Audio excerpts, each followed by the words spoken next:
Tingginya permintaan harga daging babi menjelang pelaksanaan Hari Raya Galungan dan Kuningan beserta Natal dan Tahun Baru membuat harga di daging babi di pasaran meroket.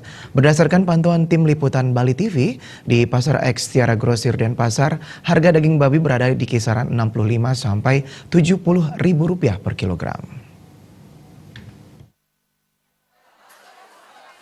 Salah seorang pedagang daging babi di Pasar X Tiara Grosir Denpasar, Ibu Dika mengatakan, saat ditemui tim liputan Bali TV, dirinya tidak menampik jika harga daging babi belakangan ini cukup mahal. Ia menjelaskan jika di pasaran, harga daging babi tembus Rp65.000 sampai Rp70.000 per kilogram. Mahalnya daging babi disebabkan hari raya yang berurutan, mulai dari Natal, Galungan, Tahun Baru, dan Kuningan.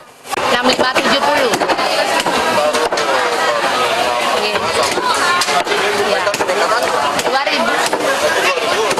Dari 6568. Selain daging babi yang harganya meningkat, daging ayam juga mengalami hal yang sama. Salah satu penjual daging ayam di Pasar X Tiara Grosir mengatakan, harga daging ayam sampai hati ayam ini sudah mencapai Rp38 sampai Rp40.000 per kilogram. Kenaikan ini sudah terjadi sejak 2 minggu lalu.